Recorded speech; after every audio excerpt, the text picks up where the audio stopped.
பக்கா மாசு வைப்பு என்ஜாய் பண்ணுங்க, வைப்புன்னா பிள்ளைங்க அந்த வைப்புக்கு தான். நாங்கள் அறிவாளியா ஆக்குற ஒரு சமுதாயத்தை கேடுகட்ட சமுதாயமா மாத்திட்டு போயிட்டாரு. அவங்க அம்மா அப்பாவா சோறு போடுறாரா, முன்னாடி பிள்ளைய பாக்குறாரா, அதெல்லாம் ஒரு பர்சனல்.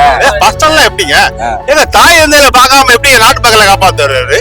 ஸ்டாலின் எனக்கு வந்து எங்க உதயா அண்ணா எனக்கு ரொம்ப பிடிக்கும். என்ன பல ரீசன் இருக்கு. ஏதோ ஒரு ரீசன் இங்க பாருங்க, இப்ப நம்ம பிடிக்கணுன்றதுக்கு நம்ம ரீசனே கிடையாது.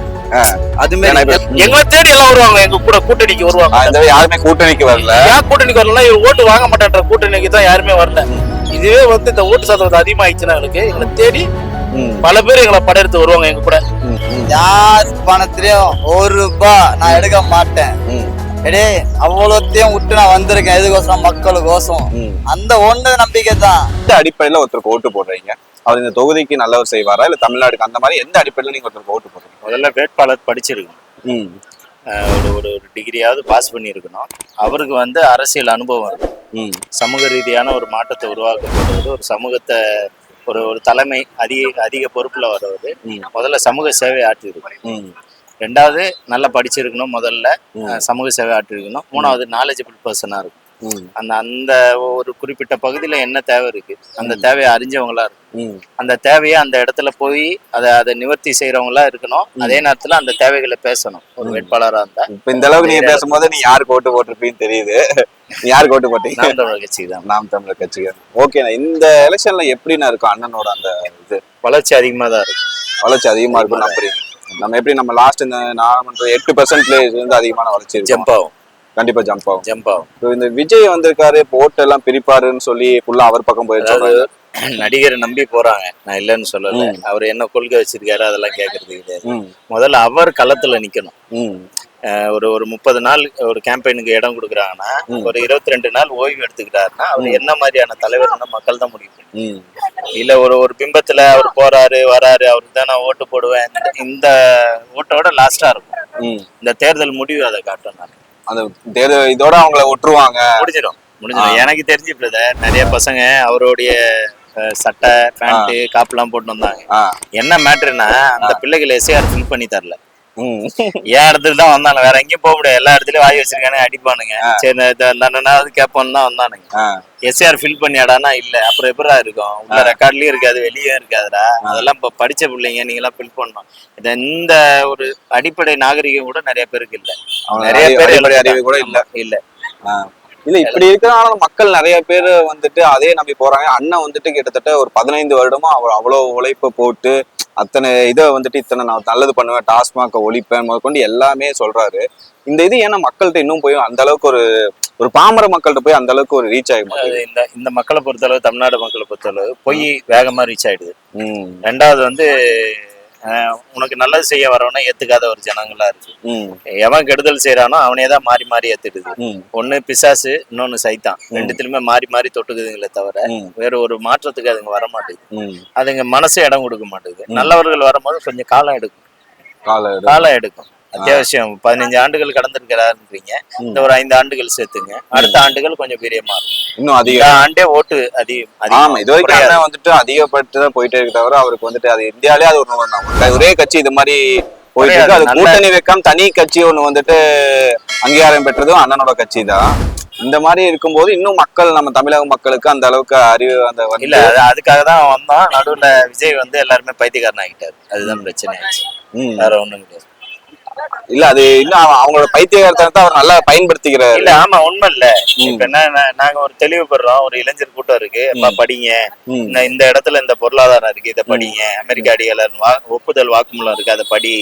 அமெரிக்கா போன்ற வல்லரசு நாடுகள் ஒரு நாட்டோட வளத்தை எப்படி கொள்ளடிக்கிறாங்க, அதெல்லாம் படிங்க. அப்பதான் உங்களுக்கு ஒரு அரசியல் புரிதல் வரும், உங்களுக்கு ஒரு சமூக மாற்றம் பிறகுன்றோம்.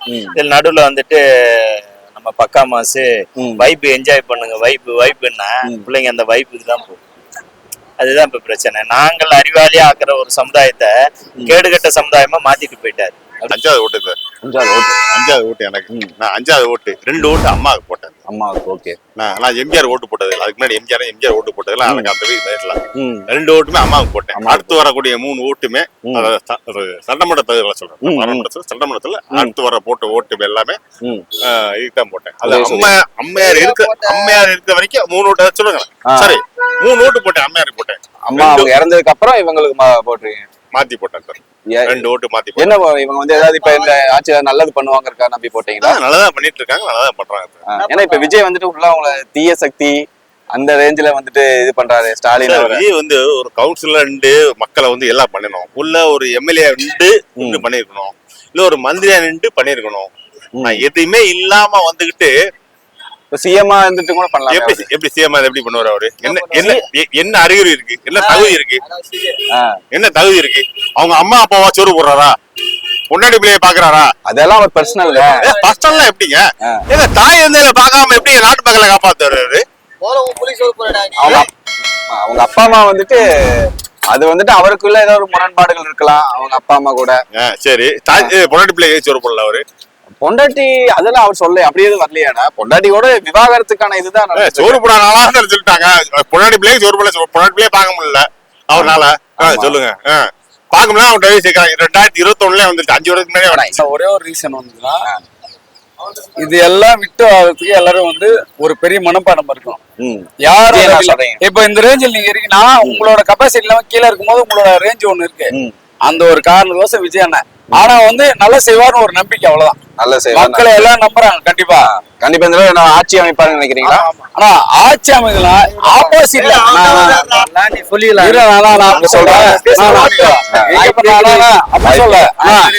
ஆட்சி அமைப்பாரு. இது யாரு ஓட்டு போடுறாங்க? ஆட்சி அமைப்பது உங்களுக்கு ஆப்போசிட் நான் வந்து உங்களை கேள்வி கேட்கணும் ஒரு அதிகாரம் இருந்தா மட்டும்தான் அந்த ஒரு ஆப்போசிட் எங்க அண்ணன் வந்தா போதும். அது வந்துருவாரு. அஜித் தான் உசுரு. இப்படி இருக்குது அஜித் தான். விஜய் எதுக்கு பிடிக்கலாம் வந்தாரு. ஆனா பண்ணும், கண்டிப்பா பண்ணும்.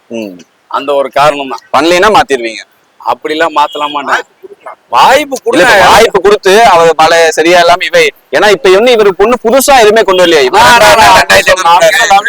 தங்கங்கிறாரு.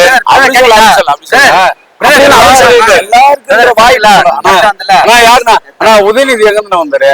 உதயநிதி வந்துட்டு அவர் ஸ்டாலின் ஃபேமிலி. எதால வந்தாரு? அப்படி சொல்லலாம். கமலஹாசன் எதுல இருந்து வந்தாரு? அவரும் சினிமால இருந்து வந்தாரு. விஜயகாந்த் சினிமால இருந்து வந்தாரு. சினிமா இந்த ஒரு ரீசன் தான் நம்மளா முடியும். ஆனா இல்ல எல்லாத்துக்குமே ஒரு இது இருக்கு. என்ன காரண தோசைகள் எல்லாத்துக்கும் நான் பதில் சொல்றேன். சொல்லுங்க. அதானே இப்ப நீங்க வந்துட்டு எம்ஜிஆர் சொல்றீங்கன்னா எம்ஜிஆர் எடுத்தோடனே சிஎம்ல ஆகல. அவர் வந்துட்டு பொறுமையா கட்சி பணி செய்து கட்சியில எம்எல்ஏ ஆகி மினிஸ்டர் ஆகி விஜய் எப்போதுல ஹெல்ப் பண்றாரு. உங்களுக்கு எல்லா விஷயமும் தெரியும். மக்கள் யோசனை போய் உட்கார்ந்தாரா இல்லையா? அந்த டைம்ல உட்கார்ந்தாரு. ஆமா உண்மையா இல்லையா? உட்கார்ந்தாரு. எல்லாத்துக்கும் எல்லாமே இருக்கு. நானா நம்ம இல்லன்னா இவரை நம்ம ஒரு மாற்றா தானே பாக்குறோம். ஆனா இவர் மாற்றத்துக்கான எதுவுமே சொல்லியே இல்ல. இவன் பேசிட்டு நிறையா நான் இவன் நிறைய பாத்துறேன். நான் அப்படி சொல்லலாம். வாய்ப்பு கொடுத்தாதான் பண்ண முடியும். இப்ப